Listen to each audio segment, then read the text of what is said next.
Gracefully. I wake up every morning with a purpose and I see beauty every day in this journey. Learn to hold your head up high and be brave. It might be a bad hair day. You might see wrinkles that weren't there yesterday, but just hold your head high, be brave, and you smile and laugh. Something else that I want to include in this podcast, it's aging gracefully. Some of you compliment strangers and believe in the power of simply being kind. And oh yeah, we'll talk about the right clothes that make you look good. Thank you so much for joining us today on Coming Home with Barbara McKay. I am not Barbara McKay. My name is Andrew and I am Barbara McKay's producer, but we are going to have so much fun on this show. Barbara has so many special guests and so much inspiration and hope to pass along to everyone listening. So we hope that you will join us each week. And now I will turn it over to the one and only Barbara McKay. And I'm Barbara McKay. I'm so excited that you've decided to spend part of your day with me for our inaugural podcast. I've been a guest on podcasts before, but I've never hosted one. So this is going to be a really fun experience for me, but more importantly, it's going to be a journey for all of us. You know, during my time in the media, I've had the pleasure of meeting so many of you in person, and I always love that. And for those that I haven't met yet, I want this to be our way of spending time together each week. We have a growing list of special guests who will be joining us to talk about the topics that matter to you, including faith, number one in my life, family, food. I love my food. And of course, I love my fashion and our furry friends. So we're going to be talking about my favorite F words. In my case, it's faith, family, food, fashion, and furry friends. And aren't those the things that make our lives better? I know I wouldn't have anything without my faith, and I certainly can't live without delicious food and, my fun fashion. But family is where it really all begins, and we can tie all of these other parts of our lives into the importance of family, no matter where we come from, don't you think? Some of you may already know this, but I have my family to thank for being here right now. When I wrote my book, Coming Home, Recipes and Reflections from a Life in the Spotlight, it was my children that encouraged me to take the step and start writing. Now, I've published 6 cookbooks, but I've never done a memoir. My children, Elizabeth and Michael, have been a huge inspiration in putting this book together, and both have helped me get it on Amazon, where we've had the pleasure of sharing it with so many of you all over the country. So here's how this book came about. I had a horrible accident, and I broke my jaw in 3 places. I lacerated my face. I had to have surgery. And when I returned home from surgery, I had a blinking light on my phone. I called my radiologist and learned that I also had breast cancer. So with bandages everywhere, a helmet on my head, my jaws wired shut, and breast cancer and treatments for that, my children came home and said, okay, looks like you're not going anywhere for a while, so now it's time to write that book. And they reminded me that I always said, okay, no matter what is going on, find a blessing in it. Find something to make it good. So they said, okay, here's your chance. Write the book. And so I did. And to my shock and surprise, it has won national and international awards. That's not false modesty. I truly was amazed that it won these awards. And one of them was for the finalist in the Indie Lifestyle Book of the Year. I was then reminded that it's supposed to be that mothers know best, but in my case, looks like my children knew best. So out of something really terrible, we got this all done. So, Coming Home, Recipes and Reflections from a Life in the Spotlight is the title of my book, which you can also check out by visiting my website at barbaramckay.com, and it's the title of this podcast. But what does coming home really mean? Why do we find such comfort in coming home? I'm reminded of a time in my life when I had moved to Newport, Rhode Island, and that city, known for being the home of the historically rich and famous, is far, far away from the community of 500 people where I was born in rural North Carolina, and I was raised in the sweet small town of Shelby, North Carolina. I am so grateful for the wonderful people, the people of faith and values in a small town. And it sure is against all odds that I would venture from my rural small town life to doing TV for decades, traveling the world, sharing stories from exotic places, and interviewing celebrities and even royalty. In the memoir portion of my book, I talk about the challenges that I faced, that first big move, living so far away from my little southern town. And it's funny because New England and the South really have more in common than most people realize. But that experience was one of many that made me realize the real value of coming home. So whether traveling to cities around the world to do stories or interviewing celebrities or just heading home after spending some time in the TV studio every day, there's just something so very comforting about coming home. You know, over the years, I've had the pleasure of meeting people from A-list fashion designers to local restaurant owners and my friends and neighbors in the Carolinas. I've come to see that this feeling is something that's universal. It applies to all of us. Everyone wants to feel at home because home is where the heart is. And as cliche as that sounds, it's so true.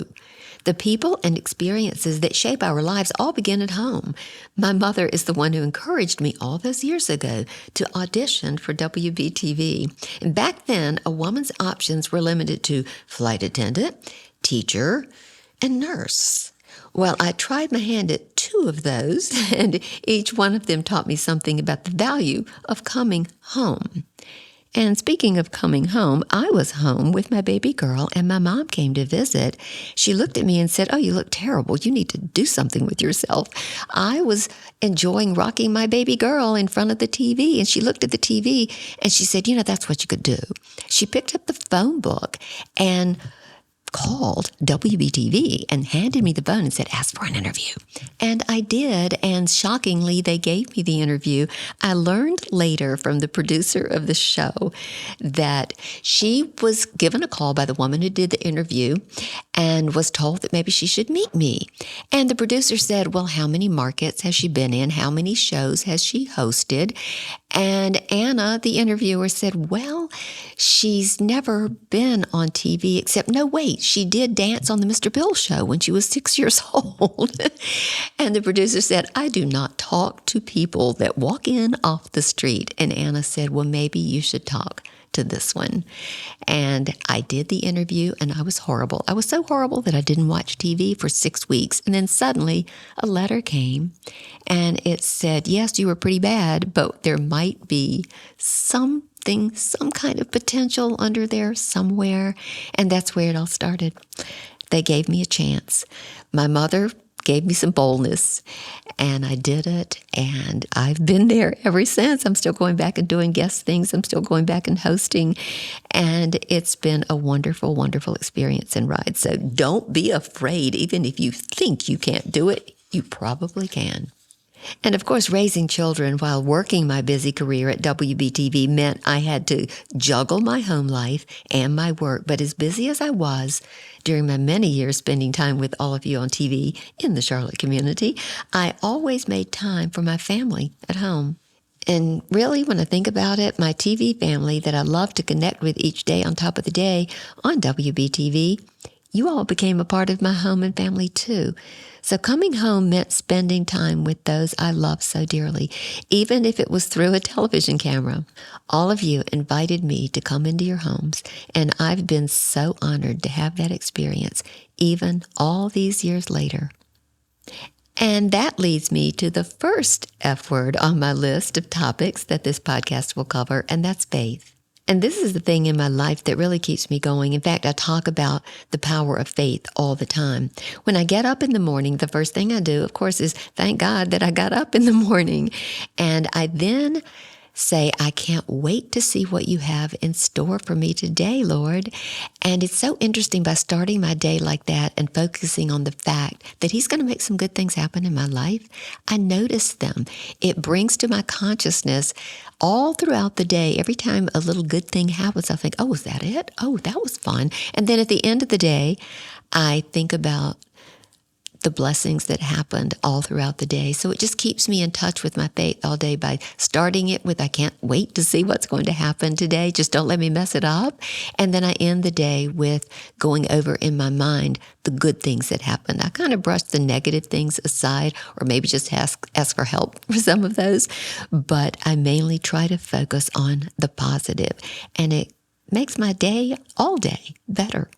So I can always find something to be thankful for. And I bet if you stop and think, you can find so many things to be thankful for, even on those bad days. And of course, I've had plenty of those too. You know, we need to celebrate each other's blessings as we celebrate our own. And out of all the famous people that I've met, some of the people who seem to carry the heaviest burdens were the people you'd never suspect. I would talk with people who everyone else thought were on top of the world, but they were going through the same things that everyone else was going through. My faith has carried me through many, many difficult times, and I have experienced so many miracles. I share in my book a profound experience that happened when I was 11 years old. It was a tragedy. But from that tragedy, I learned the power of prayer. I learned that miracles absolutely do happen, and that God has the power of the final say in everything, no matter what the experts say. That childhood experience has helped me face challenges my entire life. The tragedy turned into a gigantic blessing. I was told that I could never be a mother. I still remember how crushed I was at that news. I had always wanted to be a mother, and when doctors were telling me it wasn't possible, I just didn't believe that devastating news. I kept my faith. I learned that when I was 11, and I knew that if God wanted me to be a mother, I would be. God has his way of making provisions, even when things seem impossible. And after my daughter Elizabeth was born, and the doctors agreed that she had been a miracle baby with no medical explanation at all for my pregnancy, and not to even think about having another one, God wasn't done showing me his power yet. I've kind of made a habit of beating the odds in my life. And then another miracle happened. I had my son, Michael, and both of my children are so incredible. The lessons that God has shown me through my faith and my family are often things I can't even put into words. So now let's talk about one of my very fun F words, and that's fashion, my passion for fashion. My mom was very instrumental in creating this passion. She dressed me in these wonderful little outfits, including coats and hats and gloves and other accessories from my birth. My very first job was modeling for Belk department stores when I was 6. She used to say, when you look good, you feel good. And when you feel good, you do good. You know what? That is so true. The things we wear are only one part of fashion, because for me, it's about how you wear something and how you carry yourself when you feel good about how you look. While I want everyone to feel comfortable with what they wear, I also love to encourage the people that I meet to have fun with clothing and fashion and makeup and hair. God gave us individual bodies and faces and personalities, and I think he wants us to use those to bring joy to others and enhance the experience of being alive. So I've had a love for fashion my whole life, and even today I still make it a point to look good and feel good wherever I go. I've also had the pleasure of meeting world-famous fashion designers like my friend, I'm so proud to call him friend, Oscar de la Renta. Did you know that he is one of the sweetest, most down-to-earth people ever? He looked like a prince to me, but he was so down-to-earth. He and I met while I was working with WBTV, and my husband and I used to host a fashion show for Belk.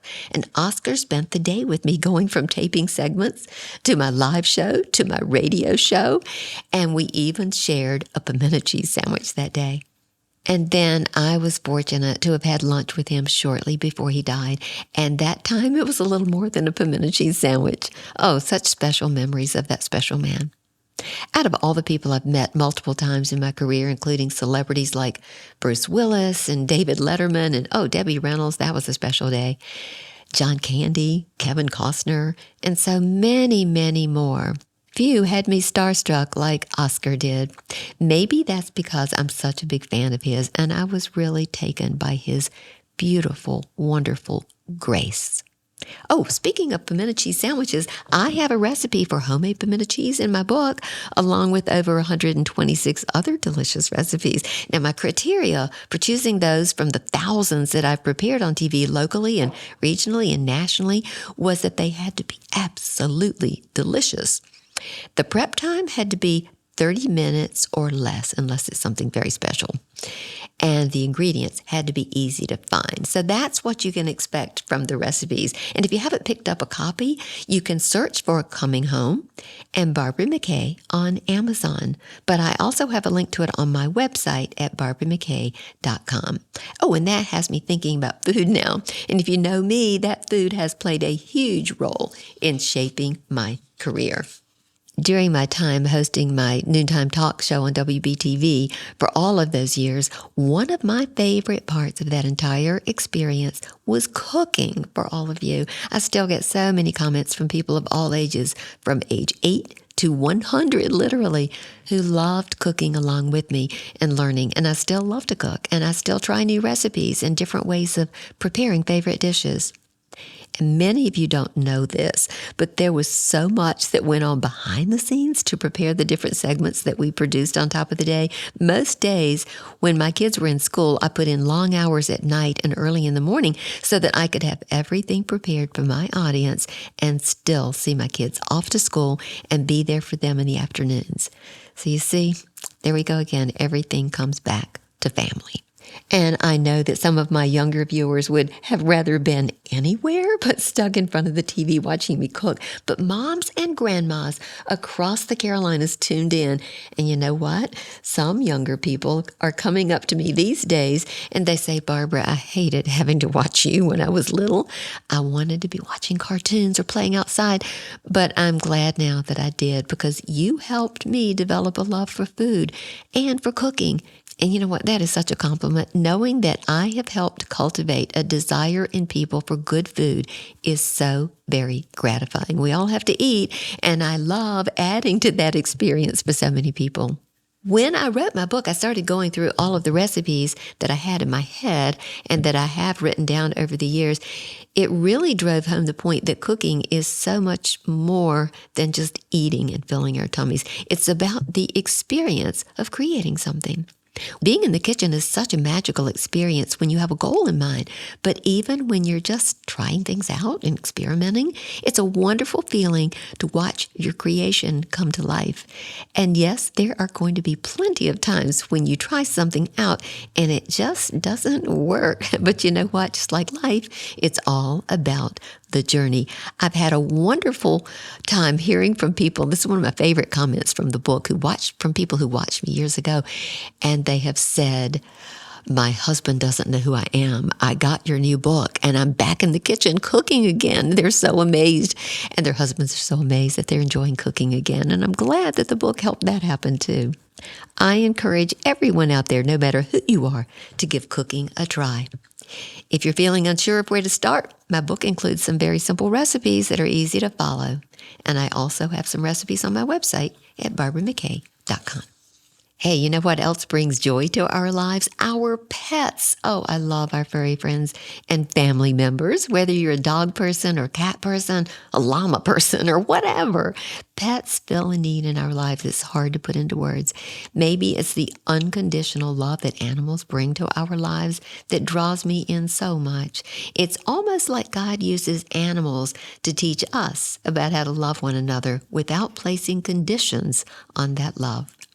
I've had so many wonderful furry friends over the years, and I know you have too. Mine have always taught me some astounding lessons about faith. And I know there's some debate and disagreement out there over whether pets go to heaven when they cross the rainbow bridge. But I have experienced some things in my life that I believe absolutely prove beyond any doubt that yes, our furry friends do go on to heaven. And God sends us reminders from time to time to show this. He loves all his creations. I have a few stories about these experiences in my book, but one of the most special ones involved my cat, Peeve. Yes, I had a pet, Peeve, named by my wonderful radio personality friend, John Hancock. Peeve was a beautiful orange tabby cat who just showed up at our house one day, and he just never left. And we adopted him into our family, and Peeve was such a joy despite being somewhat of a curmudgeon. Peeve was with us for 16 years before it was time for him to go. I was so heartbroken when Peeve finally crossed the Rainbow Bridge. Well, Peeve had this routine that he used to do where he would make a racket at the door to be let out as soon as I sat down with my coffee and newspaper in the morning. And when I finally would get up and let that cat out, no sooner than I closed the door, he would start meowing to get back in. And I think maybe he was playing a game. I think I could hear him snickering at how he had command over me. Well, after Peeve passed away, we got another lovable cat named Gray. And I have more stories about Gray in my book, too. But one day when I was feeling especially sad about Peeve's passing, I prayed. I prayed for God to please give me a sign that Peeve made it to heaven. I wasn't sure about him. And this prayer wasn't one where I was questioning my faith or anything. I think it was more out of a need for comfort. Shortly after that, I walked into the kitchen and Gray, the new cat, was staring at me. When I got the paper, he leaped on it just like Peeve used to do, and then he bolted for the door meowing just like Peeve used to do. Now keep in mind, Gray had never ever acted this way before. I slowly opened the door to let Gray outside, and he flopped around on the mat in front of the door, meowing and meowing just like Peeve used to do. And once back inside, Gray was his old self. And he has never acted like that since. It was just that one time shortly after my prayer for comfort. I think that was a sign from God that our pets do go to heaven, and that really does bring me comfort and joy. I've had other encounters like that, and I firmly believe that our furry friends will be there waiting for us in heaven. Just like a member of the family, our furry friends really are what makes a home feel like home. And coming home to our human family or our furry family members can change your whole outlook on life. I know that's been true for me, and I suspect it's been true for you too. I want to thank you so very much again for joining me and for spending part of your day with me. My goal with this podcast is to share some of my amazing experiences with all of you. And I have some incredible guests who will be joining me soon to share their stories of faith, family, fashion, food, and furry friends. For more information about my book, you can visit my website at BarbaraMcKay.com, and you can also look for it on Amazon by searching for Coming Home, Recipes and Reflections from a Life in the Spotlight. Aside from 128 recipes in the book, I also share some of my life story, from being a small-town girl in Shelby, North Carolina, to interviewing movie stars on the red carpet in Hollywood. It's been a wild and wonderful ride, and I'm not even close to being done yet. Next week, I'm really excited because that's when I will begin having guests on the podcast. And my very first guest is a favorite, wonderful friend. Her name is Teddy Orr. Teddy is a singer and an actress. She has a daughter who is a model, a very successful one in LA. And Teddy also teaches Bible study. She's a leader and an author and a retreat speaker. She's even worked with the Children's Law Center in Charlotte. And now she lives in Texas. So we're going to talk about that Texas fashion that is so in style right now.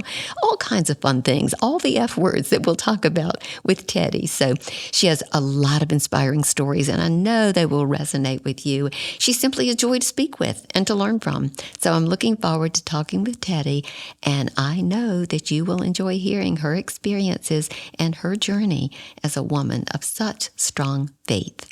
And I would love to hear from you as well. You can connect with me on Facebook and on Instagram, and you can always contact me at BarbaraMcKay.com or email me at Barbara@BarbaraMcKay.com. We're going to have so much fun each week on this podcast, and I would love to hear about the topics that you would like to discuss. You can always check out the latest episode of Coming Home with Barbara McKay on Spotify, Apple Podcasts, and anywhere else that you get your podcasts. And we're also going to be on YouTube as well. So thank you again, and until next time, remember a favorite quote of mine from a favorite person, Dolly Parton. And she always said, if you want that rainbow, you got to put up with the rain. So this is Barbara McKay, sincerely yours, signing off.